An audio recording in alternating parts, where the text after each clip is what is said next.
आजाद भारत के नवनिर्माण से जुड़ी हुई अनेक घटनाएं इन 75 वर्ष में यही सदन में आकार लेती हुई हमने देखी है।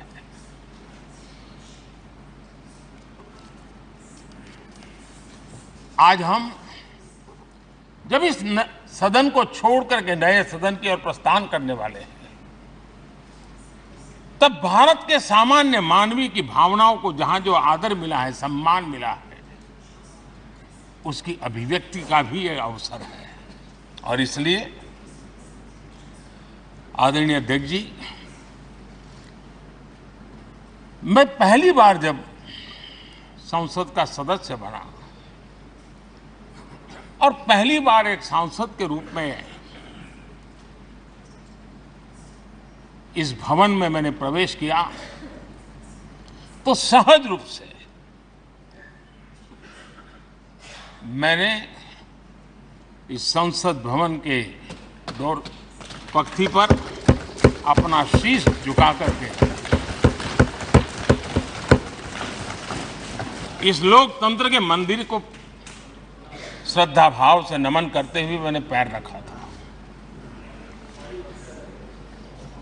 वो पल मेरे लिए भावनाओं से भरी हुई थी। मैं कल्पना नहीं कर सकता था,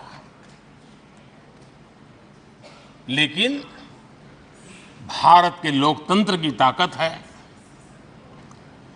भारत के सामान्य मानवीय की लोकतंत्र के प्रति श्रद्धा का प्रतिबिंब है कि रेलवे प्लेटफॉर्म पर गुजारा करने वाला एक गरीब परिवार का बच्चा पार्लियामेंट पहुंच जाता है।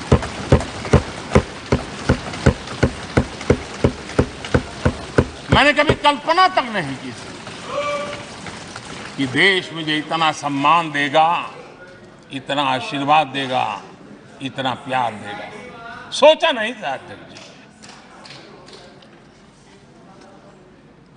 आदरणीय अध्यक्ष जी, हम में से बहुत लोग हैं जो संसद भवन के अंदर जो चीज़ें लिखी गई उसको पढ़ते भी रहते हैं, कभी कभी उसका उल्लेख भी करते हैं।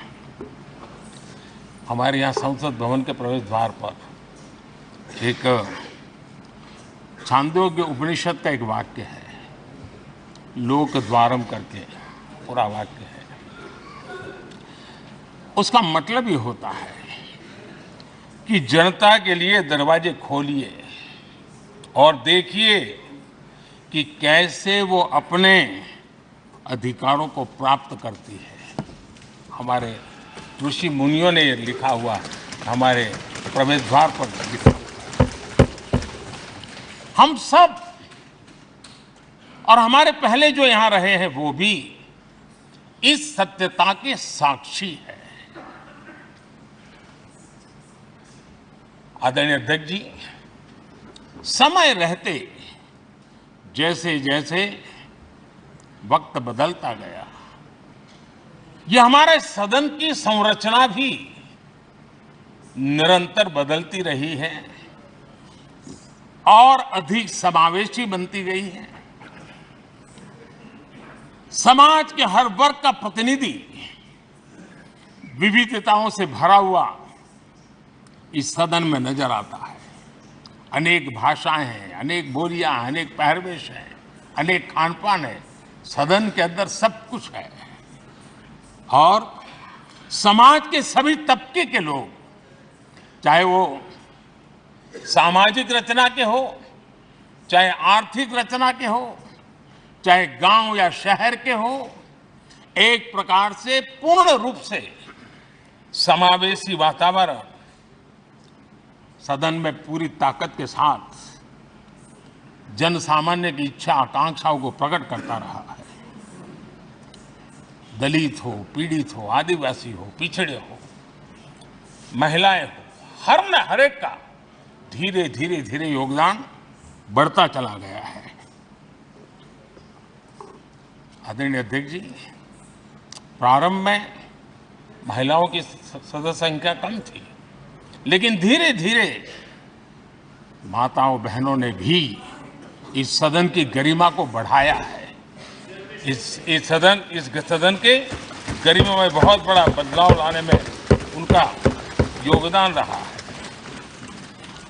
आदरणीय अध्यक्ष जी, प्रारंभ से अब तक एक मोटा मोटा हिसाब लगाता था, करीब करीब 7,500 से अधिक जनप्रतिनिधि दोनों सदनों में मिलाकर के योगदान दे चुके हैं। इतने सालों में 7,500 से करीब ज्यादा।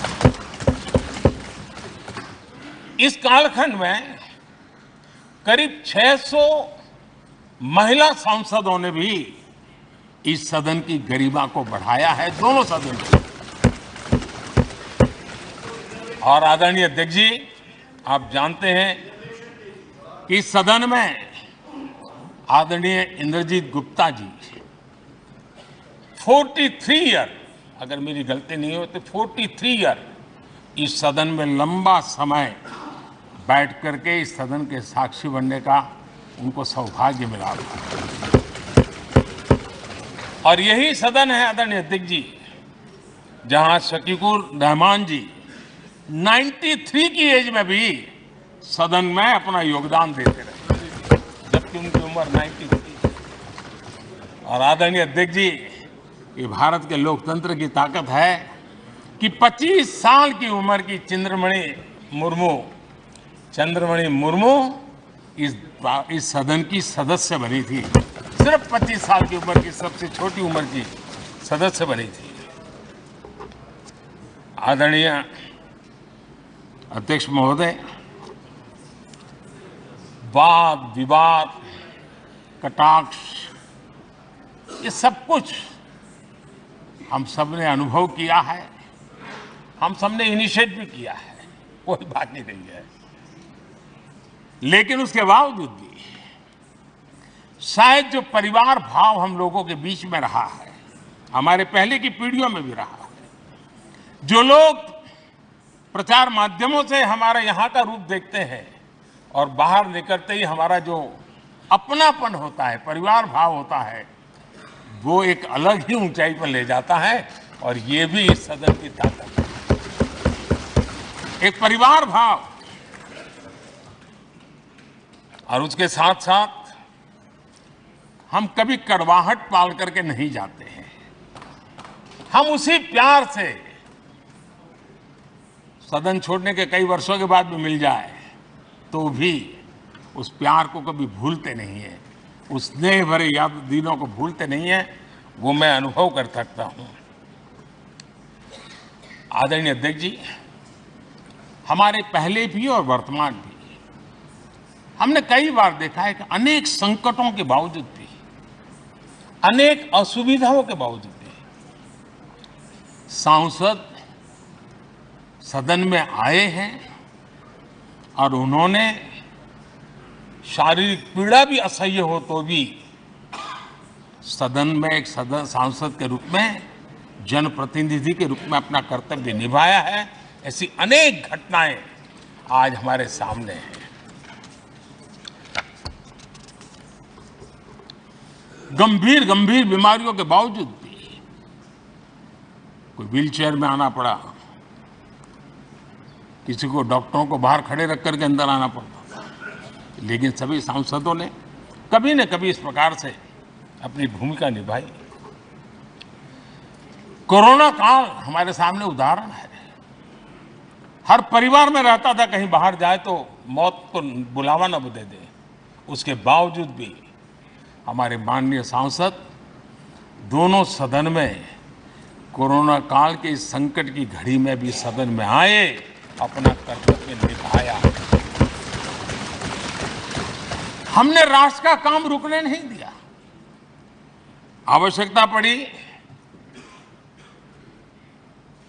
डिस्टेंस रखना भी था और बार बार टेस्टिंग भी करना पड़ता था। सदन में आते थे लेकिन मास्क पहनना पड़ता था। बैठने की रचना भी अलग अलग की, समय भी बदले गए। हर चीज के साथ राष्ट्र का काम रुकना नहीं चाहिए, इस भाव से सभी सदस्यों ने इस सदन को अपने कर्तव्य का महत्वपूर्ण अंग माना। संसद को चलाए रखा। और मैंने देखा है कि इस सदन से इतना लगाव लोगों का रहता है कि पहले कभी हम देखते थे कोई 30 साल पहले सांसद रहा होगा, कोई 35 साल पहले रहा होगा, लेकिन वो सेंट्रल हॉल तो जरूर आएगा। जैसे मंदिर जाने की आदत होती है, वैसे उनको सदन में आने की आदत है। इस जगह का लगाव बन जाता है, एक आत्मीय भाव से जुड़ाव हो जाता है। और ऐसे बहुत से पुराने लोग हैं जो आते जाते में मन करता है जरा चलो एक चक्कर काट ले। आज उनका जनप्रतिनिधि के नाते दायित्व तो नहीं है, लेकिन भूमि के प्रति उनका लगाव हो जाता है। ये सामर्थ्य होता है इस सदन का। आदरणीय अध्यक्ष महोदय, आजादी के बाद